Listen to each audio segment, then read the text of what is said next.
Hey, everybody, welcome to this episode of Think Business Live. I'm looking forward to talking to Cindy Couyoumjian. Cindy, it's great to have you on the show. I love talking to people in the financial world, and I also love talking to authors and business people. And you're an architect behind the Realm Investment Portfolio, which is an innovative multi-asset class portfolio that's both flexible and customizable to each individual investor, which I want to talk about, just the customization, but also the author of Redefining Financial Literacy, Unlocking the Hidden Forces of Your Financial Future. So congratulations on your book. I know it just came out, and that's exciting.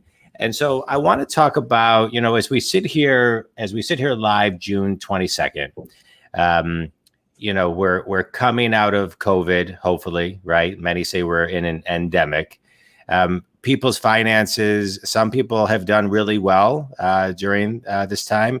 This past year and a half, some people have been hurt very badly, and some people have realized that they needed to save differently for a rainy day.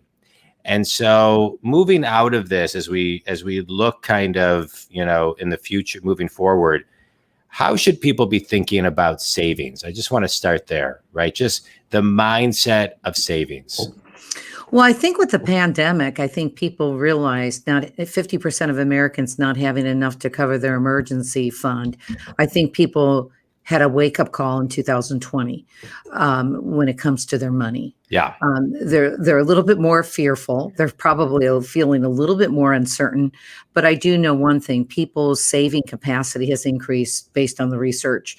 So people are definitely taking a look at their expenses, maybe even budgeting, trying to reduce debt, but most importantly, trying to save for a rainy day so that people don't end up in the situation that was pretty dramatic for a lot of Americans. So dramatic. And I know different studies say different things, but I know there's studies that range that the average American doesn't have $300 to $500 or give or take in their savings account.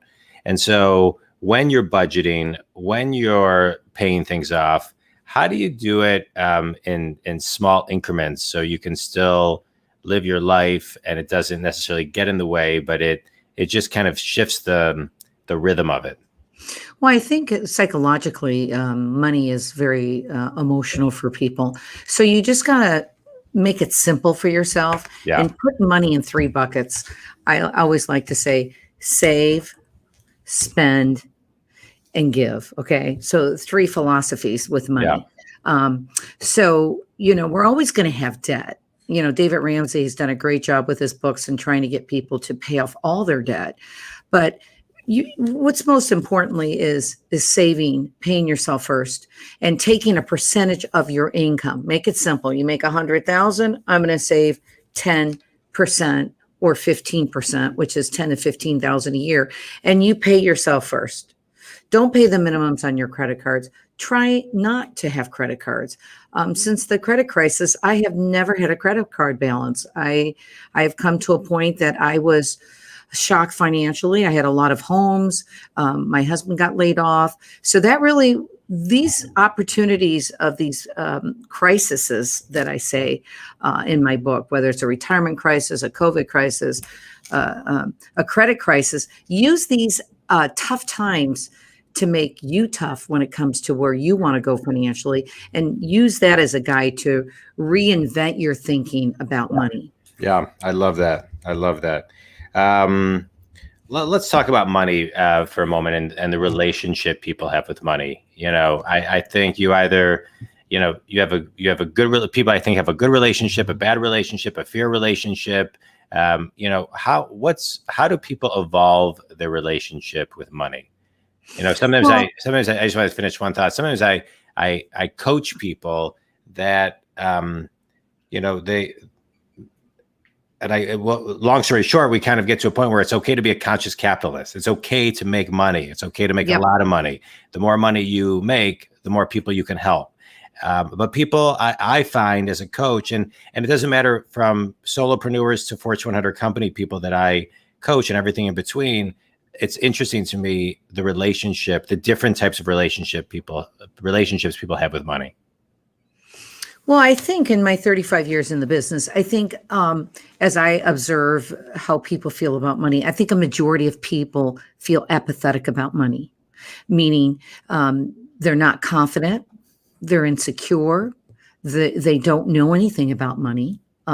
They're scared, they feel uncertain, so they become polarized. Yeah. And I'm not suggesting everyone feels that way, but a majority of people feel that way. And I just think it's the financial literacy crisis we have in this country today because we never learned about money in school, elementary school, preschool, high school, college. We were thrown into our careers with really not a lot of skill set when it comes to money. Right. And then when we have money, we sometimes make emotional decisions and lose it because we don't have a coach, we don't have a financial planner, we don't have someone to run our ideas off of. So this is what I think. I think people need to be as accountable as their advisor they hire today. Everybody needs to become more financially empowered because apathy and fear will diminish with facts and research. So I always say facts, not fear, because once you take the action steps to go out there and hire an advisor and deal with your situation, the reality of it, people feel ashamed. They don't want to tell somebody. They're like, well, wait a minute. I didn't do a good job planning. I find most people are better off than they think they are. Yeah. It's just they need guidance. They need some hand holding and they really need to step up. Yeah. I don't think it's the financial planner's job just to give you all the answers and for them to make the recommendations without you. Yeah, without you being able to know what questions to ask your advisor. Yeah.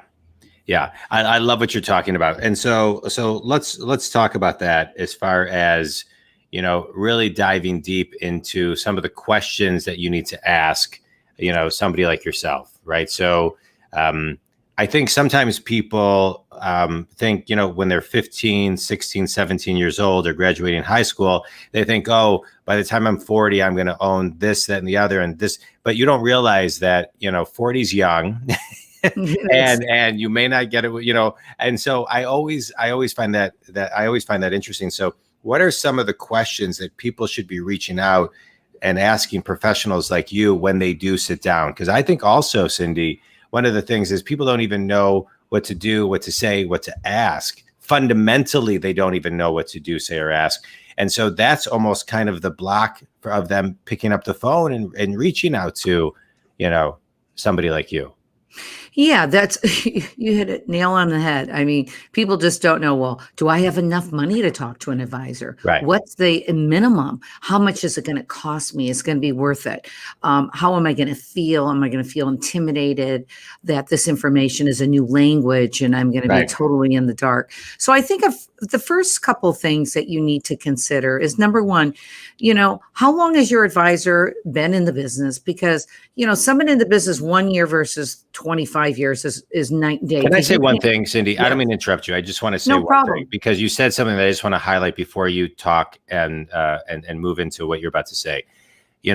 When people say how much is it going to cost, I like to shift people's mindset to you have to invest in yourself. Like that's, I think, part of the first shift, like looking at things as an investment, not as an expense. If you invest in yourself, if you invest in knowledge, I've always looked at, for a book, right? I'm dating myself, but 30 years ago, I would go to the bookstore every week and buy a book. And I always thought, wow, for $6.95 to $19.95, I can get a life of learning from somebody.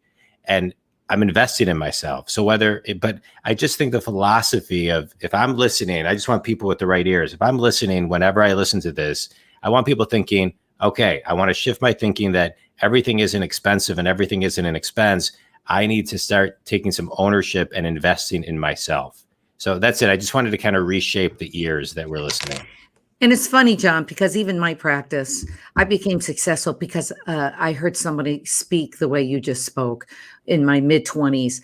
Someone says, you must invest in your business. Yeah. And I just took it literally. Yeah. And I would not be as successful today if I didn't take the time to invest. And another thing, is redefining financial literacy is 35 years of my life's work. Okay. And reading is sometimes complicated. So what I did with my book, and this just happened 2 weeks ago, I actually downloaded. It's 5 hours and I walk 4 miles, and 4 miles takes me an hour. And I thought to myself, oh my God, somebody can have a life's worth of knowledge in 5 hours walking 4 miles 5 days in a row. So just a thought. So it's unbelievable. Right. And I'm going to expand on that too. And then you quantify, right? If you really take time and quantify the path of your life, and you sit down with your business plan and your goals and the way you then push yourself and the more courage you have, how you can then quantify and see on paper how you can grow your business, your checkbook balance, et cetera, et cetera, et cetera, and then work backwards and create all the details you got to do to actually make it happen. But absolutely. So 5 hours. So I'm just give you another self-promotion. So 5 hour or 1 hour, 4 miles a day, 1 hour a day of walking, 5 days, you can listen to your entire book. 550 sources, 35 years. I'm a woman who's worked 10, 12 hours a day, 35 years. And every page has been approved and validated for facts-based research. Yeah. And if you don't have 5 hours, this could be a life-changing book. Yeah. It changed my life. Okay. So, and I concur to you, John, it takes courage. Yeah. I love that word. Because courage to go to the unknown, the fearfulness of what you're thinking about money, and stepping through and getting on the other side and being empowered. Yeah. Because now you have answers, you have facts, you have research, and you have a roadmap. You're no longer just out there floating. Do I have enough to retire? Yeah. What's going to be my withdrawal rate? Am I going to leave money for my children? Those answers to those questions could be answered with someone like me in the industry. Absolutely. Okay. And I think also the mindset of reading your book is that, and I just would like to highlight this again and get your 2 cents, no pun intended. It's okay to make a lot of money. I feel like a lot of people kind of are hold themselves back because they don't want to, they're nervous about making more money or asking for the sale or doing this. And the more money you make, the more money you can help. The more money you make, the more people you can help. So can you just kind of touch on that? Like wealth, doing things for wealth creation, doing things to grow your wealth is a really good thing. And to me, there should be no shame in that.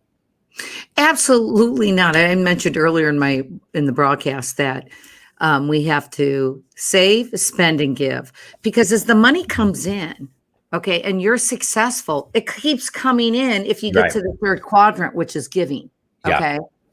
So giving just opens up the doors of probabilities, of luck, of goal setting, whatever you want to call it. Right. I remember when I was young and as a female financial planner, 1 in 5 advisors today in this country are men. And I was doing really well in my 30s and 40s. And I almost didn't feel worthy of the money. And I found ways to get rid of it. And I realized if I'm going to get rid of it and make bad investments, I owned 40 homes at one time. I mean, I'm right there with the average investor. I had emotional issues and I had to get through that. Making money mistakes is how we grow. Yeah. And I figured, golly, if I want to make those type of decisions, I might as well give to my church. Okay. Yeah. At least I get a tax write-off for that. Okay. Making bad investment decisions takes a long time to make up those losses. Well, and that's why you need mentors. Absolutely. Mentors and coaches. And I realized myself, I'm an expert in my business, but at the same time, I have my own emotions to have to contend with. Yeah. So I always now have a committee, I call myself. I have people that I run things by, bounce things off of to make sure I'm staying tunnel vision to where my goals are. Yeah, so you need to. Coaching is a big word with the millennials, with the Gen Xers. And the Gen Xers, they're the ones who are going to inherit all this baby boomer wealth. And they've been doing it themselves. They're do-it-yourselfers. They're sort of sandwiched between the millennials and the baby boomers.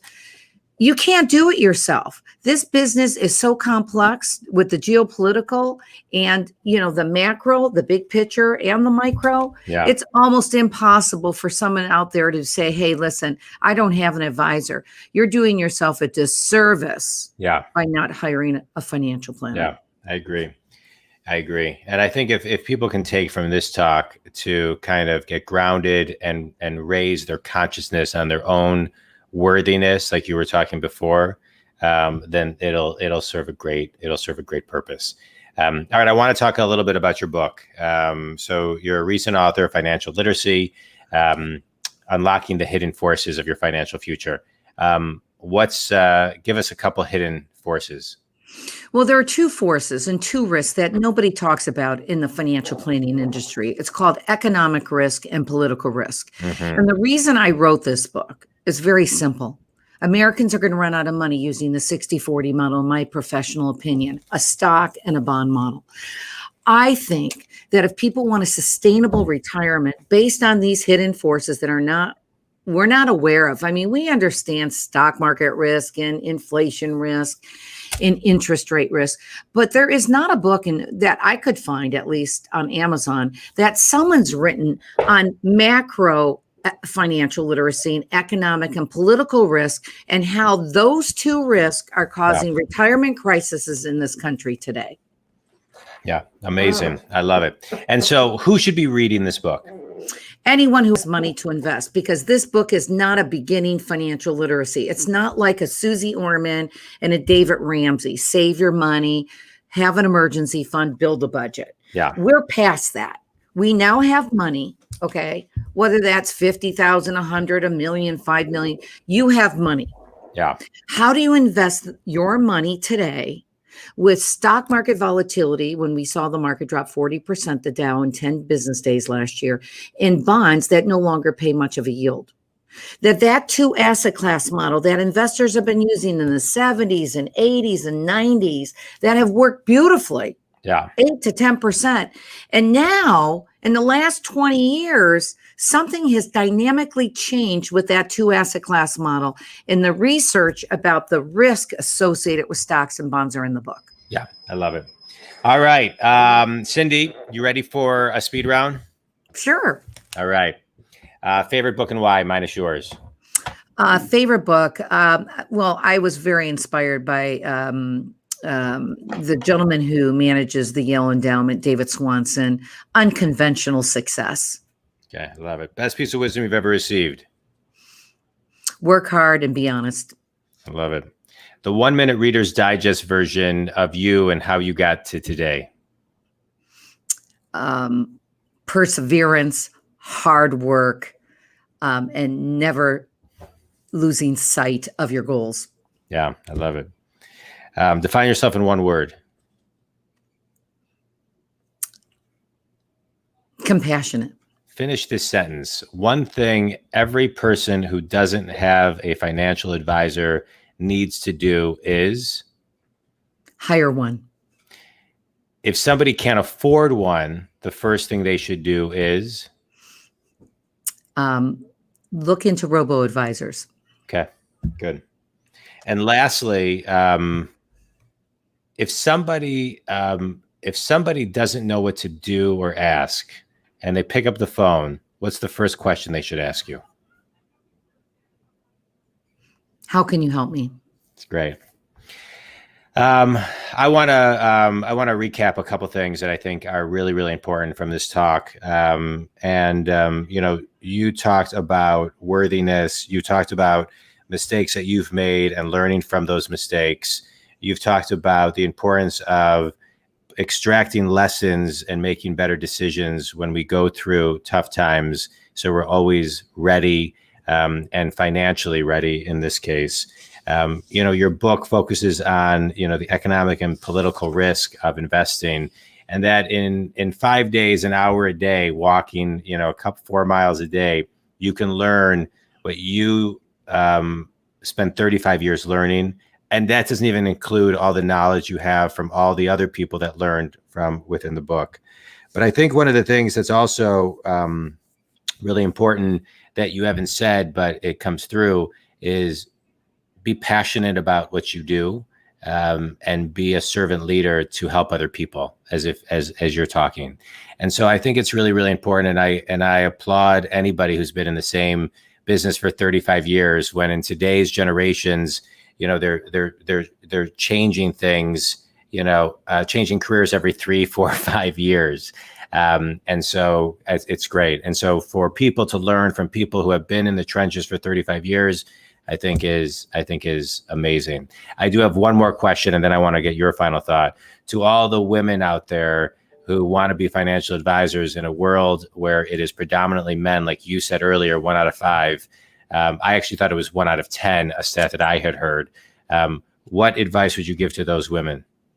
Get in the business. We need people who understand women. In the next 10 years, 2/3 of the wealth in the United States will be managed by women. So women need women. And I have my second book coming out next March called Feminine Courage: How to Regain Your Financial Destiny. I love it. And what would you say to the men so the women feel welcomed into the industry? Start learning more about how to deal with women in business. Okay. All right, good.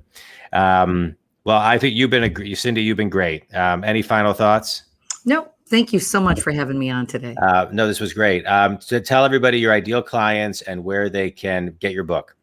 Okay. My ideal clients is anyone who has money, anything over $100,000. They can go on Amazon, Redefining Financial Literacy. Cindy, Couyoumjian's my last name, but it's too hard to remember. So Cindy looks like Cinergy. So you can go to my website, Cinergy Financial, spelled like Cindy, Cinergy, Cinergyfinancial.com.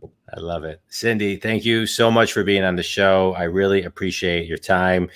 Think community, if Cindy can help you, please reach out. Loved your story. Hold on, my phone is like ringing while we're talking. Loved your story. Thanks so much. Thanks, everybody. Think community. Thank you very much.